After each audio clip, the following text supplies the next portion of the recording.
Testing, testing. Okay. We are live, we have audio, and we have community. How's everybody doing this evening? Good. All right. My name is Joseph Bosley. I'm with the Black Mental Health Foundation and their management initiative, IQ. And this is going to be our last episode of the year. Thank you all for being here. Thank you all for being with us virtually and online on YouTube and on Facebook. Just a little bit of background about where we are and what we do. So we're actually in the halls of Claiborne, and I want to thank Mr. Al Brady and Pastor Judy Johnson for opening up their halls to us so many times this year. We had a phenomenal month all of November, and we're going to keep going every year. November, 3/7/10 Men's Month. And MenIQ stands for Men of High Integrity and Quality, and it's an initiative dedicated to helping men practice more social awareness and emotional intelligence. We found that lack of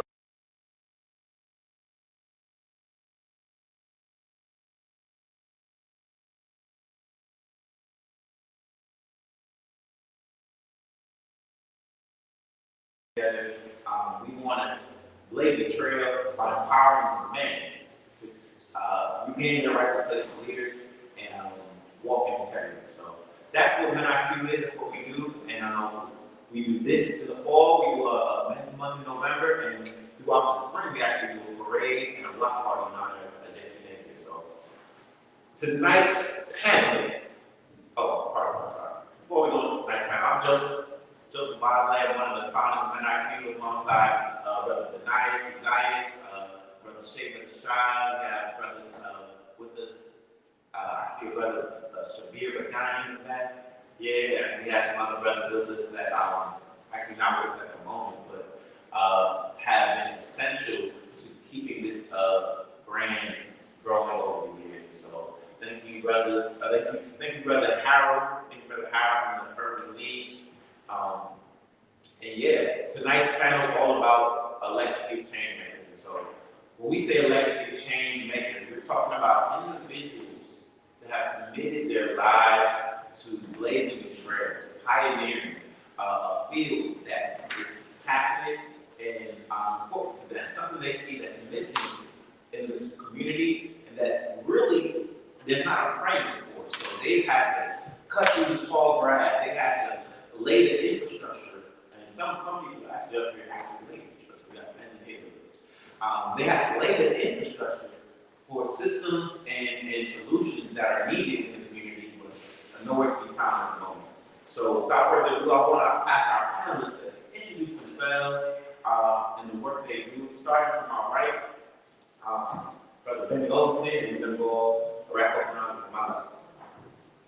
Okay, my name is Benny Overton with the Southeast Center for Cooperative Development. My background is actually the labor movement. I was a union member and the president of the W Local 737 here in Nashville for a number of years, and it was my work in labor that really led me to the co-op movement. And I don't want to take a lot of time, but I'll say that it was something that I think was needed in the Black community, something that we have a long history of cooperative movement within the Black community, starting even before the Civil War. I'll talk more about it later, but just to give you a little background, that's the work that I do. We do work in cooperatives as businesses that are owned collectively by the workers. And look forward to talking about it. Thank you. Hello, everybody. My name is Hamid Abdullah, and I am one of the co-founders of Brothers Roundtable, an organization of men, mainly African American men, that go out in the community. And we focus on four areas.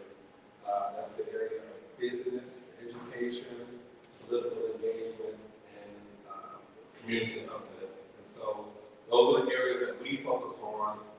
There's a lot that I do, so I don't want to get into that until we kind of get into the program. But currently, as far as my daily work, I work with a couple of organizations, also Pencil and NOAA. My name is Joe Adele. I'm founder and CEO of organization called Fathom. It's a workforce innovation company specializing in connecting talent to the world of work. Also, my background spans in youth and workforce development with the emphasis on business operations. Honestly, a lot of that has to be attributed to my parents, how they raised me in a business-oriented family. Just like the other, I'll get more into like my background, kind of how it applies to the work that we do. Peace. Good evening, everyone. My name is Hassan Bagani, Bagani Engineering, and also Bagani Education. I work right here in Southside Nashville, 30210. I am a civil environmental engineer. My company, Bagani Engineering, provides architectural engineering services, and our nonprofit provides STEM-related programs. I'm more than excited, more than honored to be able to talk about how this all ties into our collective empowerment and overall community development. Hey, right on. So our topics of conversation today is going to go through a few different rounds and motifs in being a change maker and a pioneer. So I want to start by asking you each how you found your way to your call. And we can pop point. I'm not going to release it. Whoever feels called to speak. And I'll kick it off. I got started initially due to, I guess, blurring inequalities that we were facing, particularly income inequality that got my initial notice. But then as you look into it more, you recognize that wealth inequality is even a bigger issue, particularly for the Black community. And with the Aerosol study done 2 years ago that said the wealth of an average Black household would take 225 years to equal that of the average white household today, if we continue doing what we're doing. Which tells me that in 225 years, the white household wealth would have increased, so we would never catch up, essentially. If we continue to do what we're doing, we'll never catch up. So it tells me that we needed something different. We need to do a lot of things differently, or to add some things. And one of those things that I found was the cooperative development, cooperative economic development. And so I plunged into that, and that's what I'm looking at, that's what I'm okay. You know, I would like to take credit for what I'm doing, but if I'm going to be honest, I can't. You know, growing up, I grew up with parents and community leaders. I'm a member of National Islam, which was originally Muhammad's Mosque number 60. And one of the things that we were always taught was do for self. That was something that was pushed into us, forced into us. And so growing up, I grew up, we had our own schools, we had our own pretty much everything. I grew up in our schools where we were taught to grow up, get a good education so you can give your peers a job.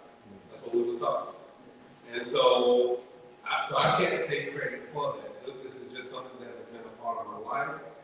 And as a result, I've had the opportunity to run into some beautiful brothers and sisters in the streets doing the work that we do. And so I just have to give my credit to, you know, of course, my father, and then many other fathers and mothers that have helped to shape the work that we're doing now. So my father, I would say it came in the form of a vision, but if I can give a little context into that. So for anyone who grew up in an immigrant household or knows someone who grew up in an immigrant household, there's this pattern of the children doing what the parents did. And in my household, that was business. So I always knew I would go into business, but I wasn't quite clear on what kind of business I would go into. And a little bit more context, I just got back from Nigeria, went to high school over there, and was dealing with some of the challenges of paperwork and just kind of getting back into the system. And I remember, you know, doing a research project, taking classes at Nashville State Community College, and I was doing a research paper on the drafting of the U.S. Constitution, trying to get my U.S. history credits. I didn't have those to go to school out of the country. And I just remember having this epiphany of, wow, this is a business organization. It was like reading that Constitution, kind of getting into that, knowing my background with business. I knew it was like some kind of business organization, and that's around that time where I had the vision of a world where, individuals, particularly young people, were leveraging technology to solve like critical problems in their life, and in return, the technology was enhancing their quality and standard of life. And that's kind of like where the vision kind of took me. I saw like, at this point, I couldn't say like the technology, kind of the infrastructure, but I saw the moving parts, and kind of at that point, I made a decision of, if I'm going to pursue this thing, it's going to require me to learn some things that I can't learn in school, or I can't learn all of these things in school. So it's kind of taking that leap of faith into this vision that kind of led me into my life. I can definitely relate to that a lot. Shabir, my father is a Ghana immigrant. He moved here in the mid-80s. And it is very much, a legacy of, self-empowerment, self-attainment, self-responsibility is what it boils down to. And what I would say is it's very much, it's the same with my father. The journey didn't begin with me and it won't end with me. And the vision of what it is that we're here to do has been ongoing for many generations. My first name is Qasim, that means the one who distributes. My last name is Bagani, which means advisor to the king. And so a lot of what it is that God is working on through me is literally in my name, it's within the upbringing, it's within what my father and my mother has put into us as far as our duty and responsibility, not only to ourselves, God, but also to our family and community at large. I grew up with my father, who was a defense contractor for 25 years. He's an entrepreneur, working in the backyards of Nashville's finest. And our son was from age 4 or 5 years old, was spent outside digging holes, building fences, fixing gazebos. But I knew, based on what he would teach me as far as ownership, the importance of having real equity, the importance of working with your hand and your brain, led me to say, you know what? Okay, that's an interesting man. I like the built environment and things like that. And I want to see how people do better. We need infrastructure, we need institutions. But we can't get there by building fences, right? How can we get into some work that would allow us to build the things that we need at scale? And that led me to really focus on math and science, which led to engineering. And so engineering is very much not something that I'm sitting here to tell you that I get a big kick out of doing these complicated calculations for. It's a duty. That's what I'm called to do. That's what I'm born and bred to do. And we take pride in being people's engineers. And that vision of self-attainment, responsibility, and duty comes from God, it's passed through our parents, and it's been fostered through education, through exposure and experiences that has led me to really focus in on these particular areas in science, technology, engineering, and ultimately economics. Because quite frankly, if we don't bring all these elements together at an institutional level, if we don't come together from an economic level, it won't sustain.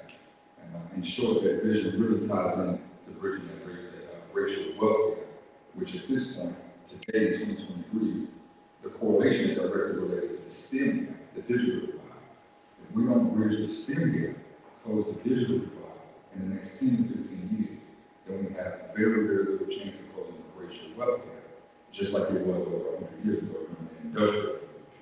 So, quite frankly, this vision didn't come from me or one person. This has been ongoing, and it's very much a shared vision. It sounds like many of us have in common.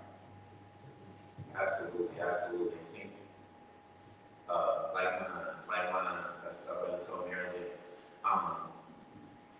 One thing I really want to ask about, and please feel free to dive deeper. I'm going to start with you, Pop, because it seems like we're getting this rhythm. We're going right to left, so we're going back. With so many options of like career paths and ways to dedicate your time, how did you carve out your niche? How did you find direction with your calling? Because depending on what hurdles, and we don't talk about hurdles, depending on what hurdles and challenges you may face, it can be a labyrinth out there. It can be a real confusing landscape of man, I just need to get my money like this, or I don't need to worry about that, I'm just looking out for me, and so having a calling and having I guess the wherewithal to accept that calling, but then finding a way to actually walk that, because we all, I mean, everybody in this room, I'm sure, is doing something to help the world, but what is your impact look like? So, direction. How do you find your direction? How do you find that niche? What's the thing to help indicate, or some signal along the way that help indicate that this is where I need to be doing my work? I would say, especially with it being Men's Month, as we stand together today as men, I want us to really own in a responsibility. You know, we live in a current society that really emphasizes what I call radical individualism. We want to focus on me, what about life, what about, it's not about that. What do we need? That's the true Afrocentric perspective. What does my family need? What does my community need? It's not about what I want to do. I actually got a decent mouth. I can write songs and lyrics. I can do music all day. I'm pretty fit. I can play basketball. That's not my calling. Our community doesn't need another basketball star right now. Our community needs an engineer. Our community needs an economist. Someone who can build a not a mom and pop business, but an institutional grade organization that can employ our people at scale. So how do you get to that point? I would say first and foremost, think back as a child. It's gonna be almost conflicting. Stay with me briefly. Look at what you're most naturally interested in. What did you go to? You like tinkering around with cars, motors? Did you like coloring, doing art?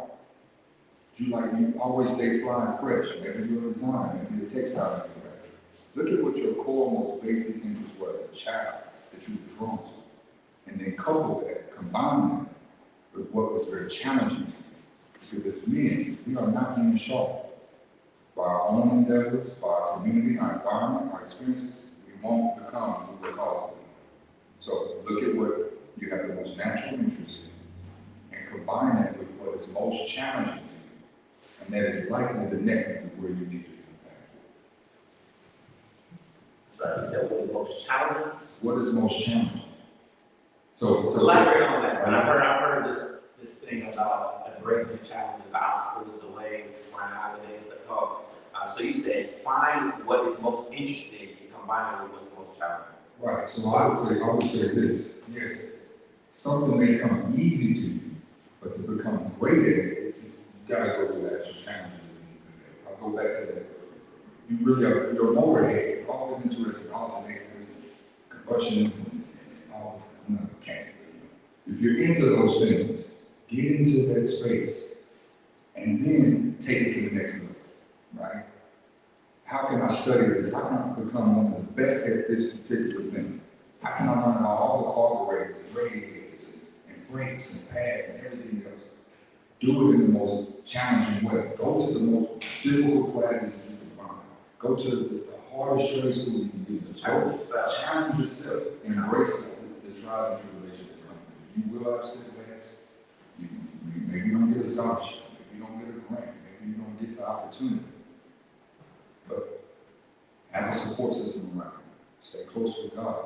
And you will know. Based on those support systems and that prudence, you know if you're rolling upstream, going the wrong direction, or if you're just going through some turbulent water and you're going downstream where you're supposed to. Love it. You full of wisdom, bro. Full of wisdom. Just building on what he said, I think when we were doing the change in the curriculum, there was a formula that we had called passion plus problem equals purpose.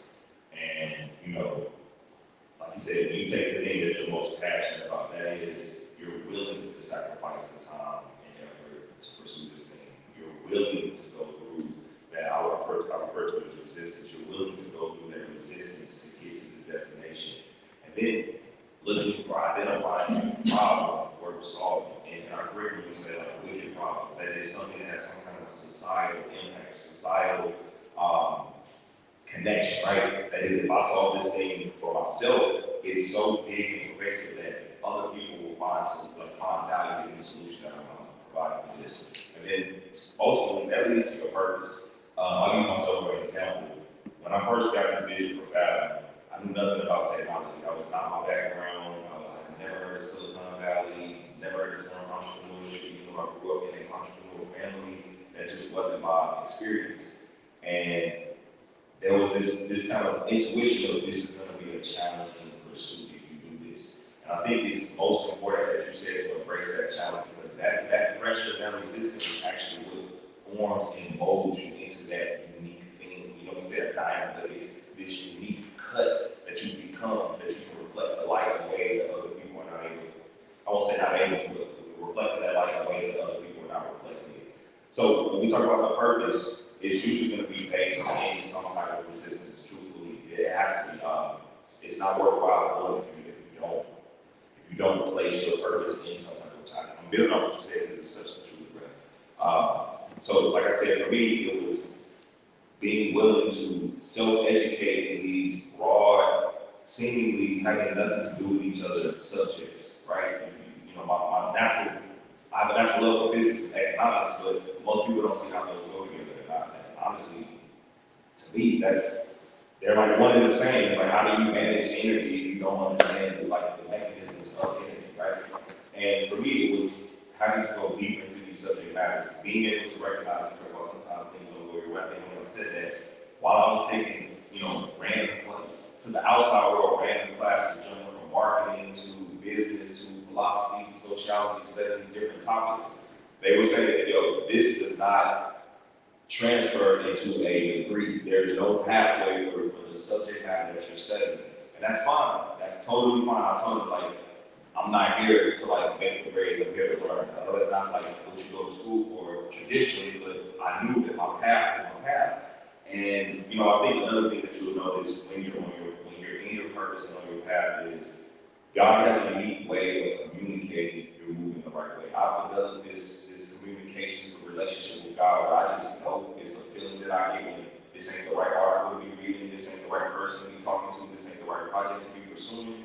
But beyond just that feeling, there's actual tangible results. So for example, I don't have a college degree. I wouldn't consider myself a college dropout because I didn't really drop out. I just stopped to pursue the thing that was most important to me after I was told that I could not continue pursuing that.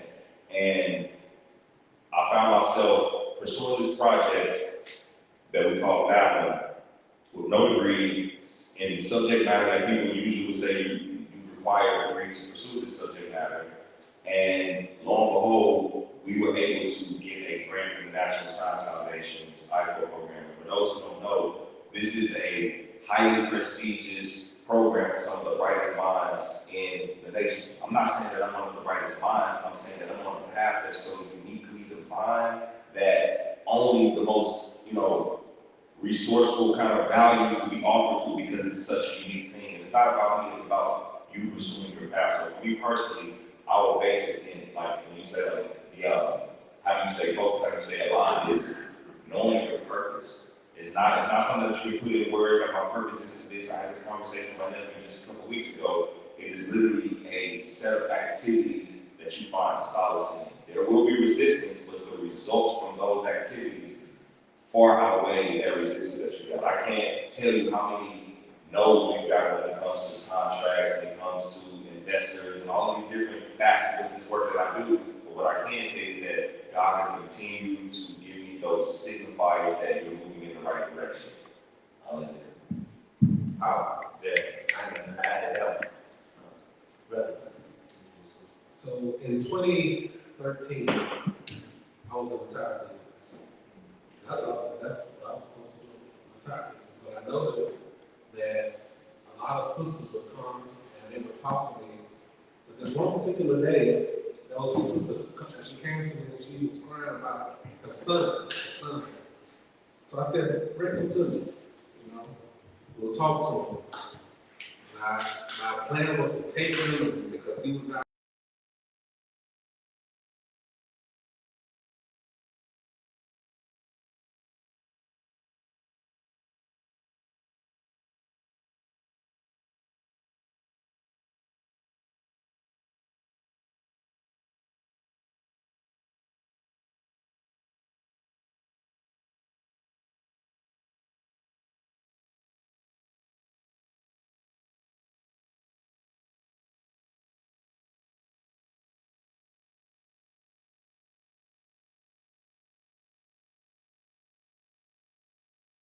So fast forward another year later, a friend of mine, Brother Eugene, we got together and we had a program where we worked with young men. And the sisters in our community would come and drop their young men off with us, and our job was to, introduce them to things that they have not otherwise been introduced to. And so we began to work on that path.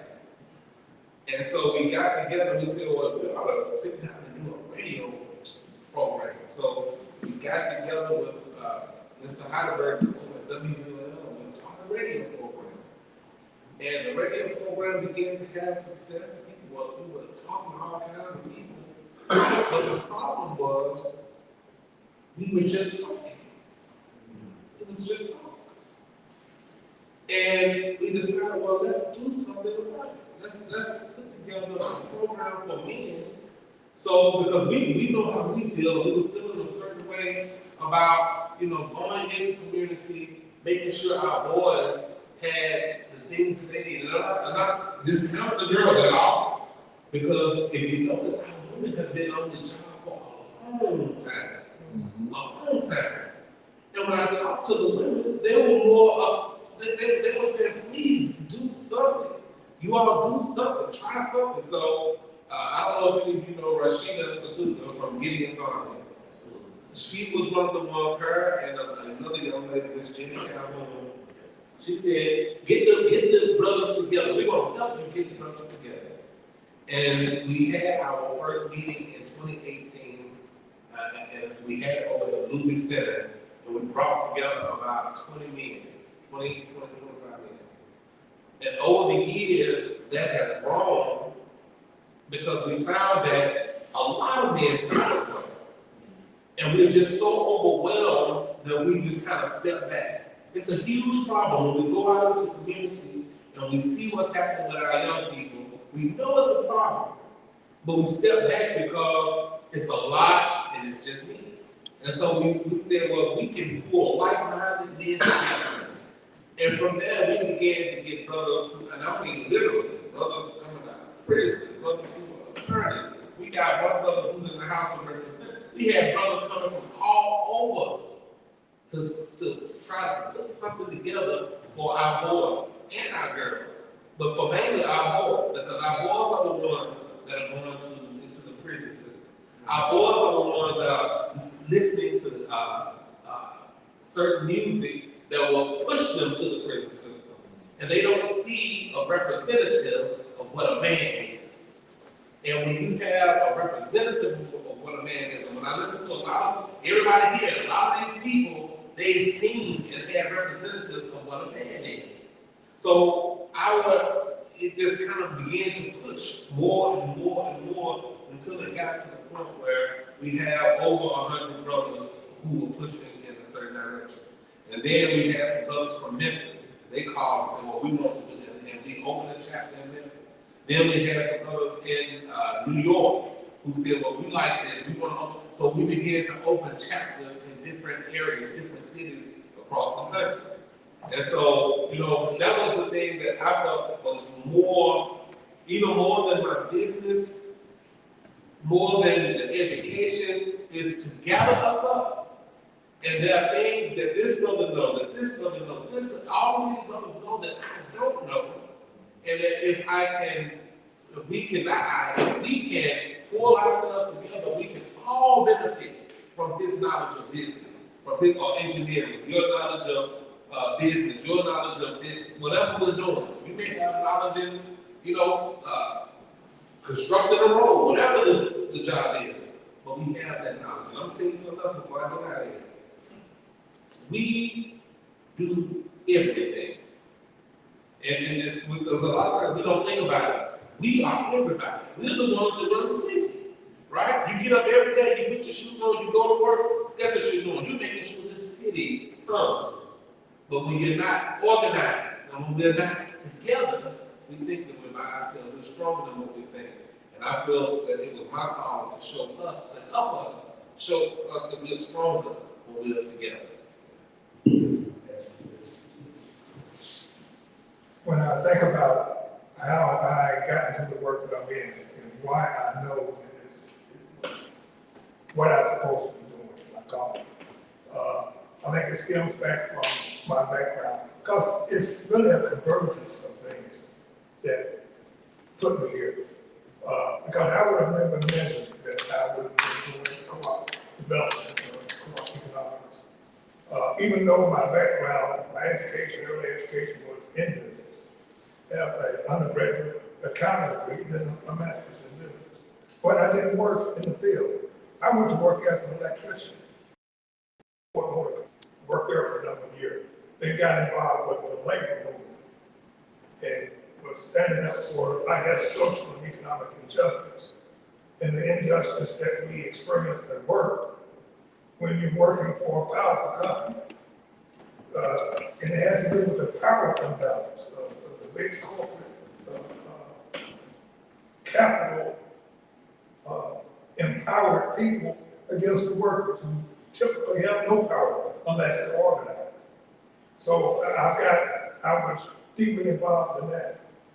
That led me to, and there was an incident at work that's led me to gather with some of the other guys and we started a petition because management was really just being dehumanized to the workers.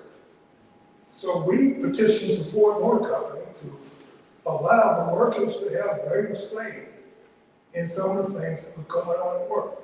To our surprise, we said, look, we're going to allow you guys to be co-managers. This was unheard of before. GM had done something like that at Spring Hill. This was unheard of before. So we were going to be able to co-manage the operation. So we formed, and I was one of the guys that spearheaded it. Arnold Hayes was another one. Arnold ran for council here back this year. But he and I worked together. We were charged with forming self-directed work groups. We did that, and I would say that, and it didn't start smoothly. I mean, we had a lot of fun. We had a lot of resentment on both sides. On the side of management, because we were basically replacing them with groups that would manage themselves. On the side of the workers, because they were very suspicious of the motives that the company had for allowing this. They didn't trust it. But after, I say, a couple of years, the transformation that I saw in the people, in the workers, when they had a voice, when work was no longer dehumanized, when you were respected and honored at work, that really grabbed me. And I wanted to, now, and I'll say this, prior to that, I was an adjunct at TSU, and I taught organization development. And that's where we got the idea for this work group in the first place. But after seeing the transformation, when I say transformation, I'm talking about workers who were some of the biggest problem makers at the plant. We had about 3,500 workers there at the time. And usually when there was trouble, there was this group, you could almost rest assured that they were going to be somewhere in there. But to see the transformation, and then once we started these work groups that gave people a voice, they became some of the most involved and some of the most committed people in the work groups. Which led me to see that it was really an issue of them finally having a voice, of them finally being listened to. They had ideas, they had great ideas, but no one ever listened. And that led me to explore more, how can we continue something like this?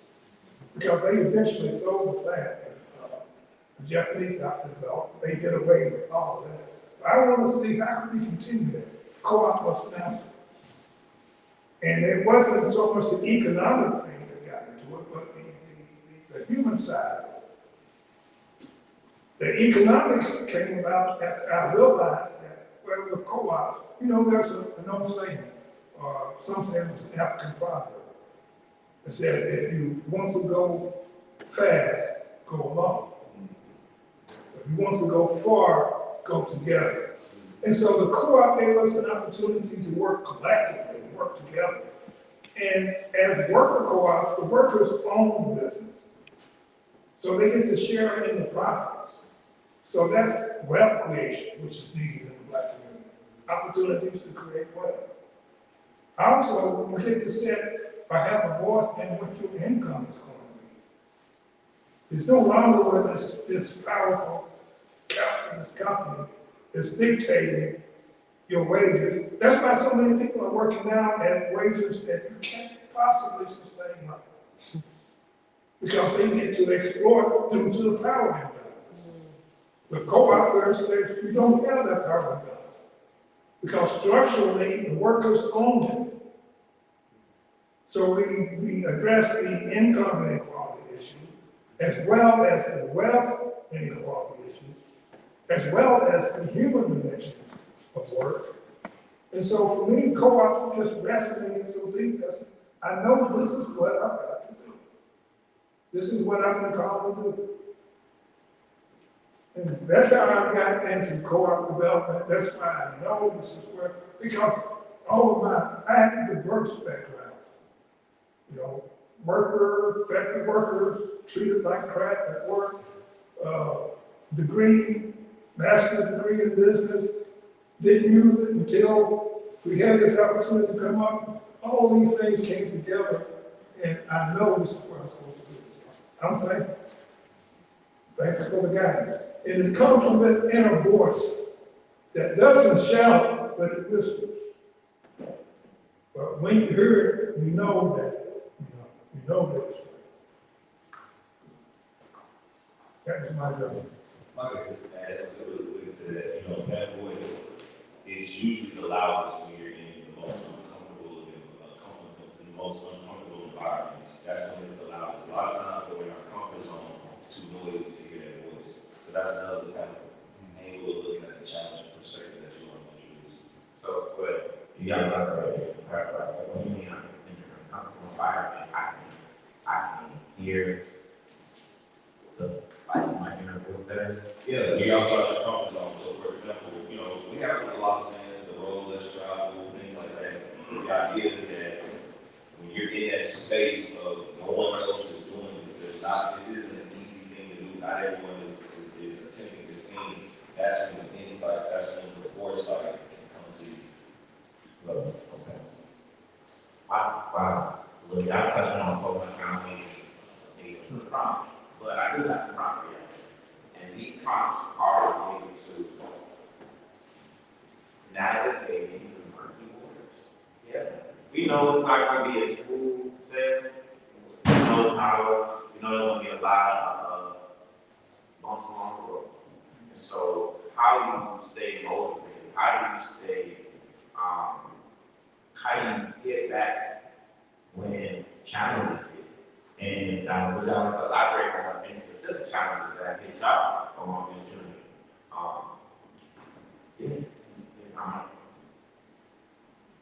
Well, feeling. I saw someone take a mic out of the heavy, so it's cool. Is this back on? Mike Chair? Yeah, we got it. A question about challenges. How to navigate those difficult roles. I would say, one, as a point of transparency and vulnerability. God has brought me through challenges in the criminal space, the medical space, academic space. I've been kicked out of school back in high school. Was later juvenile delinquent with 6 or 7 different felonies and all that at an age. You go back to birth. My mother almost passed away. I was birthed with a C-section and both almost died. The devil is really the enemy's enemy at work. Especially when you're actually on the path to go where you're supposed to go. You're going to have resistance, you're going to have friction, right, when you're moving on the path. Suffered a stroke back in 2010, was in the back of the hospital for about 2 weeks. Didn't know my name, my wife's name, something I couldn't remember any of my engineering classes, all that stuff. Couldn't talk for long. Now we can go on and on as far as the testimony and real grace of God. From a human standpoint, what practical ground level things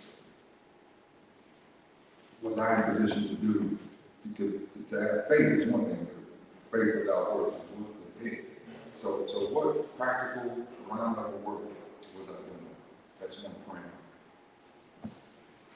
Sometimes we get so busy, we're unpacking. You gotta have speed of implementation. There's a time to gear up, a time to gear down. But take that time to be sensitive. Pray. Get with the Most High. Meditate. I do affirmations every day. All right? Speak to yourself. I am, I feel, I see. Things come to me. Speak these things, right? Because before there was anything, there was the word. So use the power of your tongue. Let no one convince you that you're supposed to be strong inside. That's a catch. Let that fall. Use your tongue, use your mouth, and speak things around you that you need and must be. So I would say speak with God. Speak the right things. Have the right mindset. I tell my children all the time. It's mentality to reality. Right? Have an I can, I will, I must mindset. Because that's what's going to be a part of having the discipline, not motivation. Because motivation wanes. But discipline says, I'm getting up and I'm going to the gym. I've got reps to do. I've got places to push. I don't feel, it ain't about feelings all the time. It's about doing. It's not, sometimes we can get into the sea of emotions and we think we're going to swim. I'm going to drown. Most men don't have the skills to swim in that sea of emotion. It ain't about feelings all the time. So what happens when you don't feel it? And you say, well, I just want to sing in bed today. Well, you listen to that voice only. Well, you're not going to be in line with what God has called you to become. So have the discipline to get up and do what you need to do. Sometimes, not all the time, but sometimes regardless of what you feel like. So that's discipline. And that starts with the mindset, the affirmation, the speaking to yourself. And the other aspect I would say is nutrition and exercise. When I had that stroke and had a portion of my brain that was just completely deactivated, it wasn't just reading the books, it wasn't because I got this cranium and so much, cognitive mass and go around. It was I got up and moved, right? You release certain hormones and endorphins when you exercise. You stimulate the muscles, you stimulate the mind. So it literally there's a physiological connection between your body and your brain. So having a real strong, capable body is going to fuel your brain. And that's going to tie into the discipline. And so what does it take? When those hard times come, it's keeping the big picture top of mind. And that comes with the definition of your why. Why am I doing this? Because when you have a why that's bigger than you, you're able to overcome what's happening around you. So have a why that's not just about, well, I just want the bag. It's not about the bag. And so many people out here getting bags, but they ain't building nothing. Okay? Have a why that's so much bigger than you that you're going to get up in that morning, you're going to know, I got to go. I got things to do. People counting on me. My son was born, he's 16, he was 17 in July. He was walking across the high school stadium. I'm blessed in a certain sense. I've got a physical why every single day from the age of 17. He right here. He carries my name. I ain't got no choice. I'm 18, I'm in college, getting this engineering degree. I ain't got time to play around. I play around, have some fun. Did all that. But I have to make sure that I have focus fun. Tell my children that all the time. Have fun, but have focus fun. And when your why is big enough, you have a good time, you're going to play and work hard and play hard, that's fine. But you'll still be focused on that real important prize in the sky. And that'll keep you going, that'll keep you disciplined, even when you aren't feeling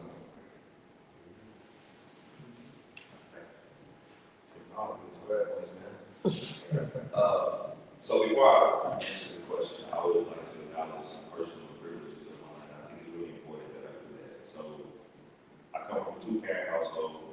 I grew up on two continents. I attended private school and high school in a foreign country where the academic rigor was at like college level work here. So I have that going for me. With that in mind, or with that said, I think experience and exposure is by far, in my opinion, some of the most important actions that can be, kind of the most important activity we can be engaged in. What do I mean when I say experience and exposure? I'll start with my parents. So from birth, all my siblings, I got 4 siblings, we all grew up in the business and the family ventures. That is retail business, construction business, education, primarily that. In that, my father primarily made sure to expose me and my brother to how the world works at a very early age. Now we were part of the HBCU district and some of the special events, homecoming, classes, things like that, but also the Southern Baptist Convention, the Church of God in Christ Convention. So we did a lot of traveling. And in those travels, there was a lot of conversation. And one thing that I'm trying to replicate with my children is I'm not going to sugarcoat it for you. I'm just going to keep it to you how it is because that's how life is going to be. And my dad always had these conversations about how the world works, economic dynamics, we say the system of oppression, all that, I don't want to say this stuff, but all of those things, right? And the importance for doing for yourself, and in our household, do business. We were always told that you were not going to get ahead or get out of anything asking another man for a job. You're going to have to do for yourself, you're going to have to create some kind of value. And I acknowledge that is not everyone's experience, that is not, everyone's parents can promote these concepts to them. So I acknowledge that. But to the best of your ability, expose your children, your community to as many diverse experiences as early on as possible. I cannot say how important that is, whether it's being in sports to learn team orientation, collaboration, leadership. I'm speaking from experience. I was a quarterback, captain, all that good stuff, but I learned collaboration, teamwork. These are the things that are like fundamentals of startups. If you don't know how to collaborate, you don't know how to communicate ideas, share perspectives, you're not going to go for it. We talk about the experiences, it's not just about sports, it's also about, I'll just be real with you. I was helping my mom do taxes early as the age of 10, 11, 12. We were exposed to these things very, very early on. Then talk about some of the challenges you had to overcome. It's like, if you're doing good, typically we have this, especially black boys, when we excel academically in the traditional school system, we tend to find ourselves venturing out into other experiences that are more exciting, right? We get into the streets. And, for me personally, my parents, once they got me in, just like you, I keep after school, all that good stuff, but all those things, they was like, no, we ain't had you going to Nigeria. In 8th grade, I would say at the height of my career at high school here in Nashville, fighting over which school I'm gonna play football for, basketball, all that good stuff. And they was like, no, we don't care about none of that. And this is something they practice like traditionally. My sister had 5 college scholarships for track, and they say you ain't going to none of them because of your behavior. So this is not something that just, you have to be willing to like take what comes along with that. But in my personal case, they sent me to Nigeria. I'm in boarding school, getting exposed to a whole lot. We've been there for like Christmases and summers and things like that as a tourist. You know what I'm saying? We was there as tourists. Everything was peachy, nice. We went to all the great places. You saw the family, all the cook food, all that stuff. When you're in the hostel, when you on campus in these environments, they gonna keep it to you real. The first thing you're gonna learn is all the negative stuff. So I would say all the bad words, whatever the local language is, you're gonna learn all the things that you're not supposed to do first. And I think that exposure of a different cultural dynamic, for me personally, it just made the world a lot smaller.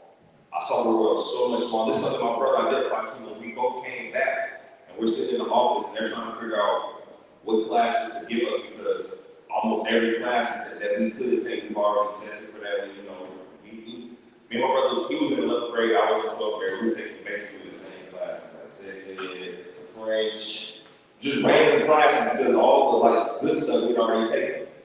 So had it not been for that intervention of my parents, and mind you, I hated my parents for it.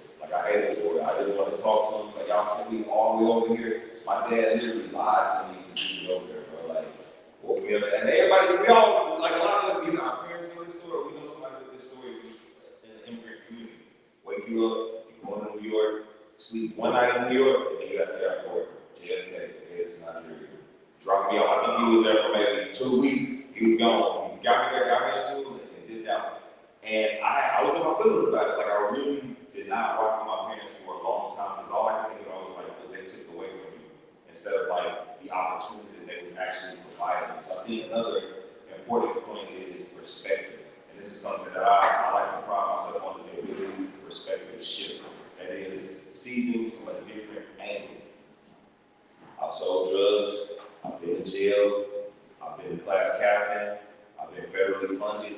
I've had a lot of unique experiences wasn't able to shift my perspective, those opportunities would not be avoided, would not be provided to me. That is, you can't always hold on to certain kind of ego mindsets that we have. I said something to my homie here, I said, man, I was like, I can tell that I've been stereo, like I can tell that I've been like socialized. Just seeing all the different minds you guys, like I found myself in a lot of like non-black spaces based on the work that I do. I do a lot of like government work, a lot of startup stuff, so I'm just being real with y'all. But I was telling my homie, I was like, man, you know what's crazy?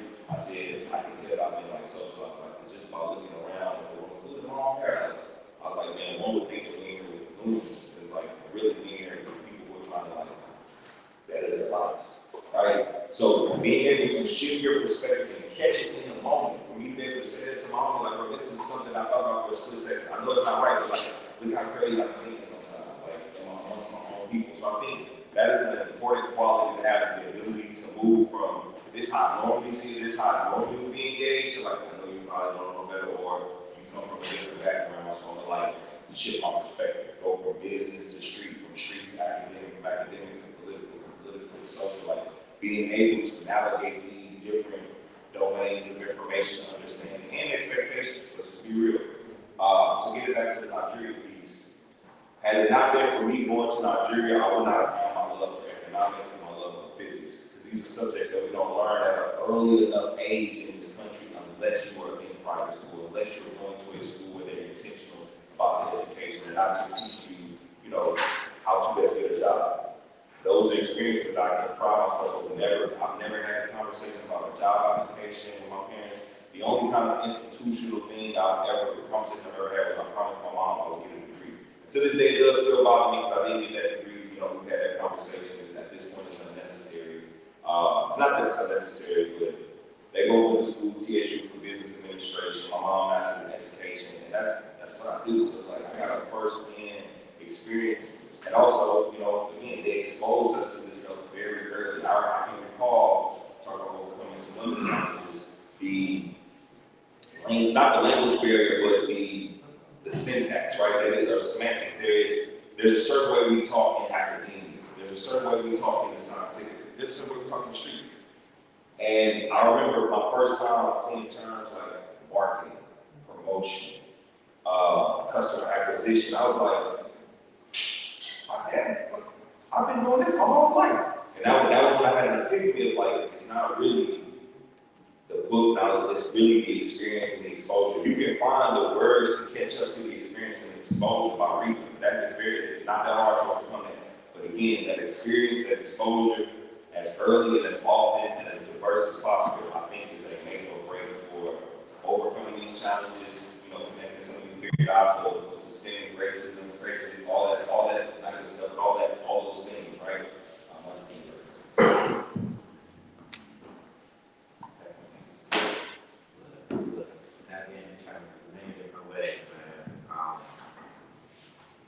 Brother Abdullah, Brother Overton, do y'all want to elaborate? I just want to take it back to the question because those are a lot of places. The question of the prompt was, what challenges did you face in pioneering and youth change making, and how did you navigate those? How did you persevere through those? I would say for what we were trying to do, it was financial. Let's just be, I didn't have a lot of money. And I had a big dream, but I didn't have a lot of money. And so because of that, I had to talk to my brothers. One of the things I remember my father used to say this about Elijah Muhammad, that when people would ask him for money, he would say that he don't have money, but he get the money out of the best pocket of his brother, And not that he was robbing his brother, but sometimes, we never know what our community owes. And there have been times that when we didn't have the finances to get done what we needed to get done, we would have the round table, we would have discussions. And the round table is kind of like this, where you have all these brothers and we sit in a circle.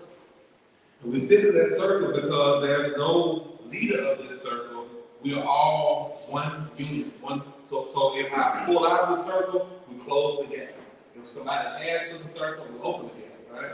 And so when we would talk about certain things, we talk about what we want to do in the community, but it's gonna cost us, $10,000, whatever. There's always, and I promise you, there's always somebody who have the knowledge of where to get that money. And so that was the thing. Now for me, the biggest thing was the late nights prayer. In my religion, there's a surah in the Quran called Muzammil. And in that particular surah, it talks about getting up at night, in the middle of the night, when everything is quiet and still. You don't have cars and the pressures of people on you. Everybody's asleep. But get up and doing those times and ask God for what you want. And I found myself waking up many a night at 2 o'clock in the morning, asking God and praying and letting my Creator know that this is what I need. And He's never failed me. I'm not here to give a religious sermon, but once I prayed, and I say this, then I got up and went to work. I don't know how I'm gonna get there, but I know that I've talked to my Creator. I'm gonna shoot towards it, and I've never failed from it. So that's all I can say. Amen. And my story is something similar. Again, finance was a big thing. We wanted to explore cooperative, and Joseph was very with me in 2015 when we first decided to see what the temperature was like in Nashville for cooperative development. So he was part of that effort back in 2015 that culminated with us hosting a conference at TSU downtown and had a good crowd, over 200 people.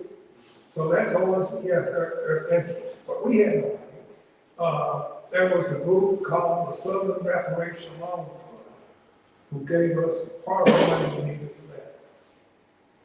After that was done, again, we just worked in volunteer basis, wasn't receiving a dime for it. I was part of NOAA. I was one of the founding members of NOAA and was the vice chair. Through NOAA, they had an economic task force, which I chaired that task force for a while. One of the things we looked at was what can we do to uplift the Black community economically.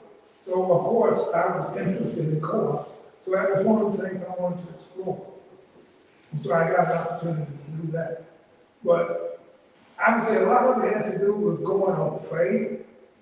And when I say faith, it's not just the belief that what you're doing is right. It's knowing deep inside, knowing. And I have no basis for why I knew it, but I knew it. I knew inside that this was it, that it was going to work. And we started the nonprofit for a number of years. We started the nonprofit in 2018. We didn't receive a dime in pay, that's meaning the co-director, a dime in pay until this year. So all those years before, we were working without pay because it was something we believed in, because of the faith that we had that it was worthwhile and it would work. And as it happened, we were guided by Ed Whitfield, who was with the Southern Reparation Loan Fund. That was the fund that helped us back in 2015. He directed us to the group called Seed Commons. Now, one of the concerns we had because our target group was marginalized communities where people basically didn't have an opportunity to start businesses. People who encounter barriers like credit, maybe they didn't have an opportunity to build strong credit. They didn't have wealth accumulated, so you didn't have money to invest. You go to the bank and you could stand a very low chance of being funded. But this was what we wanted to target. This is the community we wanted to serve. And we thought it would be cruel indeed if we preached the gospel of co-op economics and get people together to start a business and then there was no funds to do it. But as it turned out, CCOM has turned out to be just what we needed. And we was just right there, and it's confidential. We had no foresight of this, but it happened. C-Commerce is a group, and we're part of C-Commerce now. When we do what they call non-expected financing. That means we don't do credit checks for people who want to start business. I mean, you don't have to put up plans collateral for the business. It's not expected in the fact that the loans that we make are paid back out of the profits of the business. Which is why it's critical that we offer the education, training, technical assistance, and support that first of all identifies a sound business proposal and then makes sure that it works. So all of that was confidential. C-Commerce, we had no idea how we were going to do it. But we were directed to them. Now we're part of them. We have what we call the net fund. Joseph's familiar with that. He was part of our steering committee for the net fund.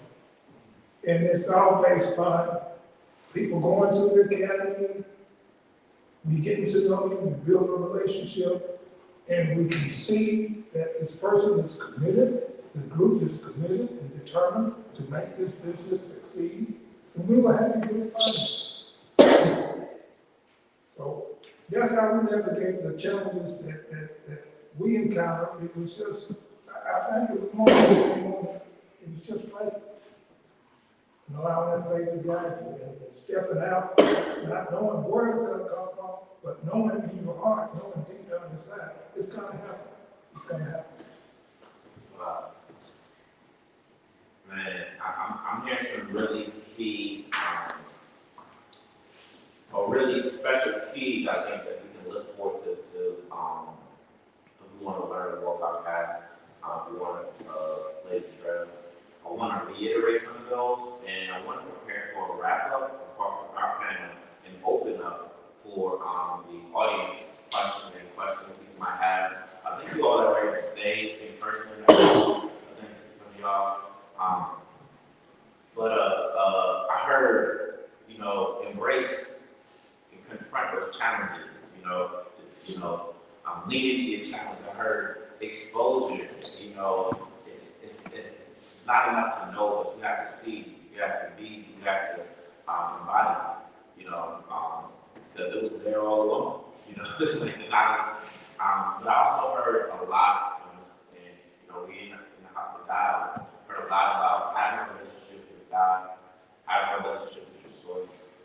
These are the keys that really help you, the faith, the intuition, to find the spiritual breadcrumbs, keep you focused on your path. So thank y'all so much for sharing those. Before we jump to the question and answer, I want to ask all my panelists to actually, I want to ask my audience to give our panelists a round of applause for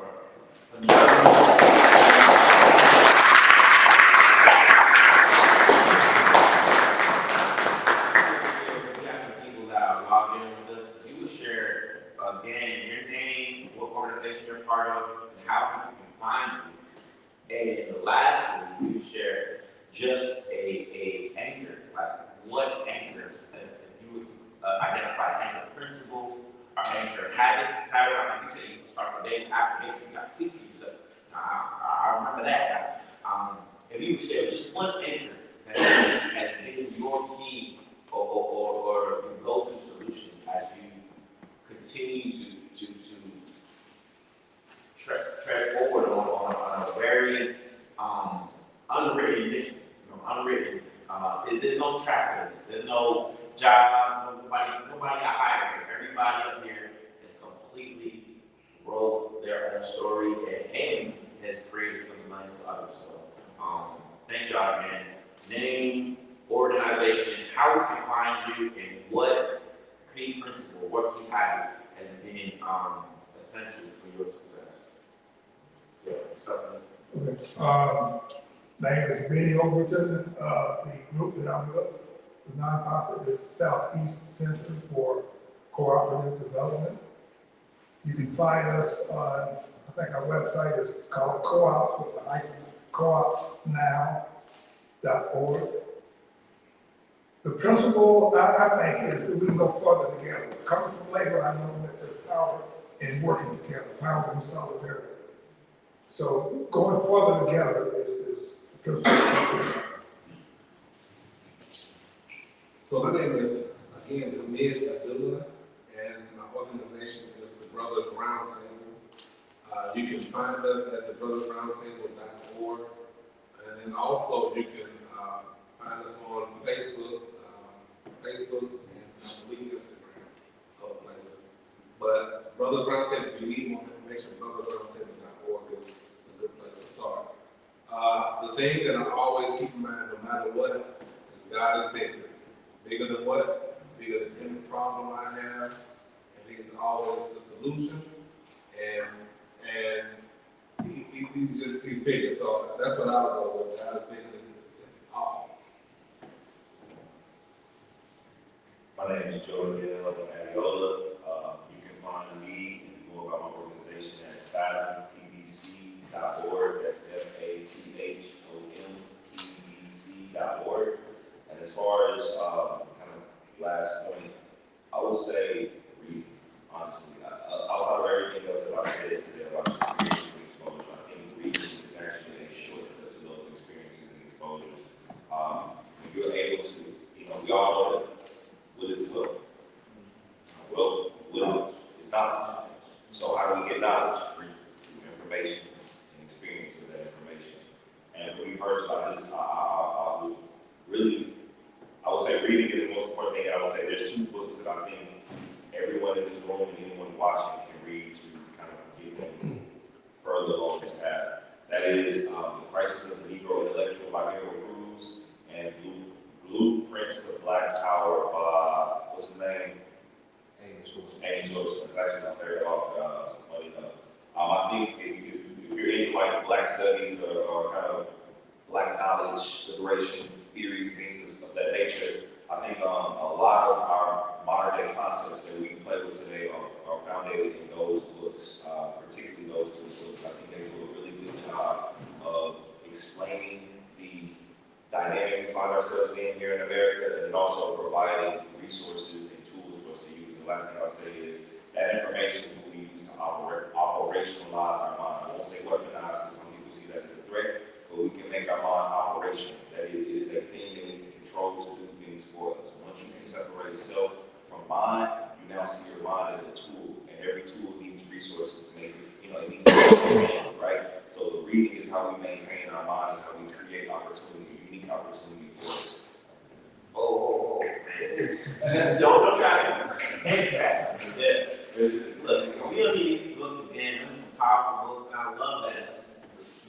Your mind is a tool, and like a good vehicle, keep it up.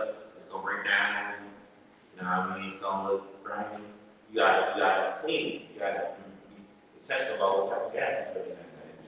So Ames Wilson, and let's talk about the book one more time. Let's go. Crisis of the Negro Intellectual by Harold Cruz and Blueprints to Black Power by Ames Wilson. And any book by Ames Wilson, but I think that book particularly will put it crystal clear for you. If you can get through this, it's not a light reading, but again, challenges, right? Everybody's not gonna read that book, so you're gonna walk out with information and a perspective that most people around you don't have, whether they got a PhD or not, because they can't sit down with something and hold the thought that long. This body of work that people put together. So again, very transformative.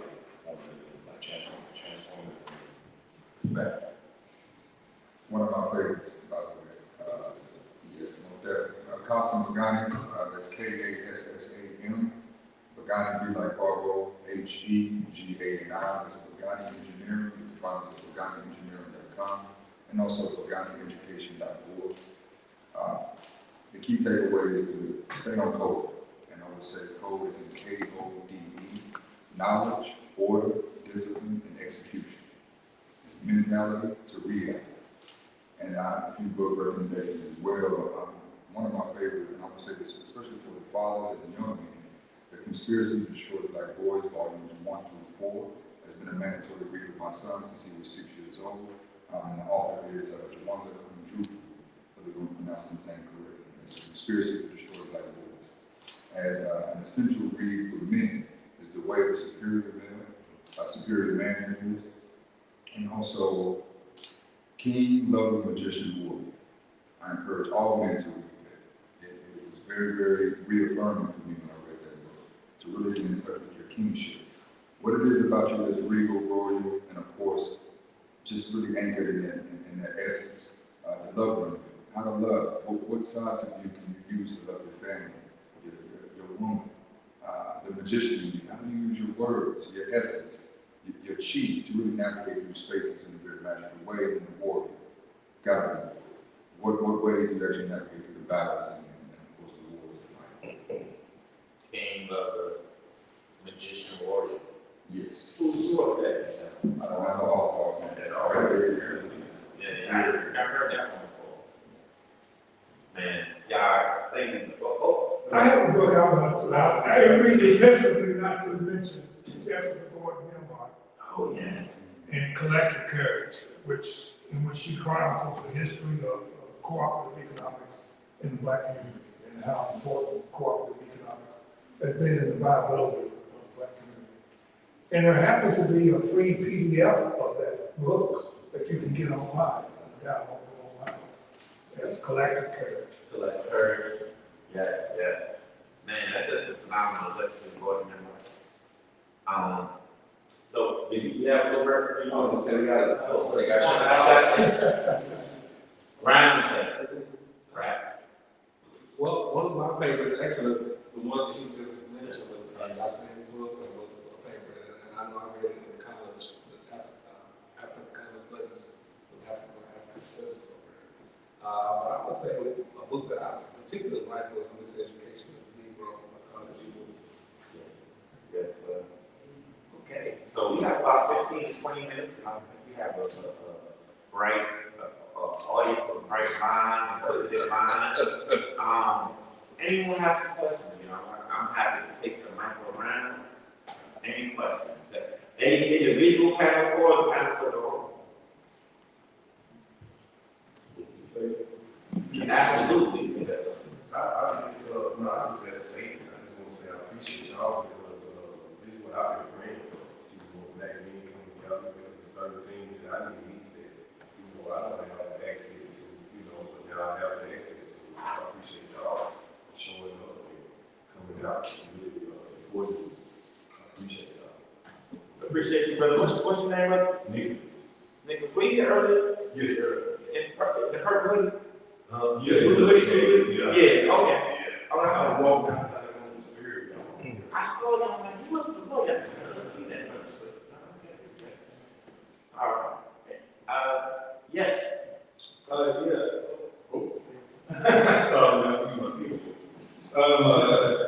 wanted to ask, first, what was your organization one more time? Because right now all the websites and like ways to contact us. He just said fathomPBC.org. If you just Google Fathom space PBC, you'll find us. Okay, gotcha. PBC. Okay, gotcha. My question too was, because this actually got brought up in our, in the conversation we had downstairs, was that like essentially amongst like Black men especially, there is a ongoing trust issue.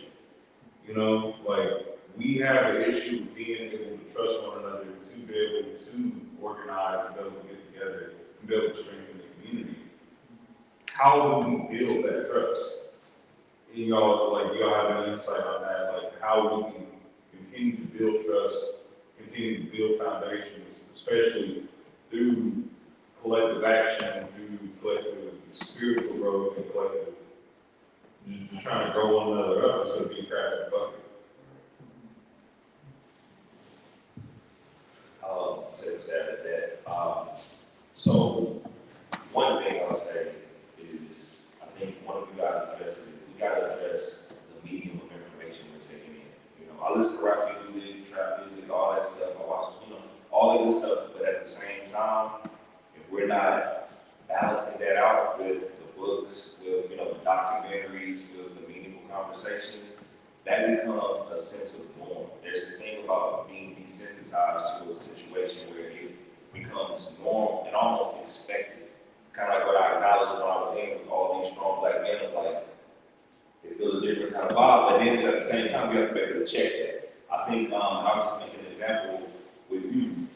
You know, when I first came to about the Pillars Project, the whole idea behind it was, I wanted to build cultural capital. I wanted to build cultural capital because I knew through the vision, okay, we're building this tech company and our people want to have some familiar with tech, and I wanted us to come in through a different way. It was through the working with you, the collaboration with you, that I was able to develop a better appreciation for community and brotherhood. I'll be honest, one aspect of our growing up in business families, you do find yourself isolated a lot.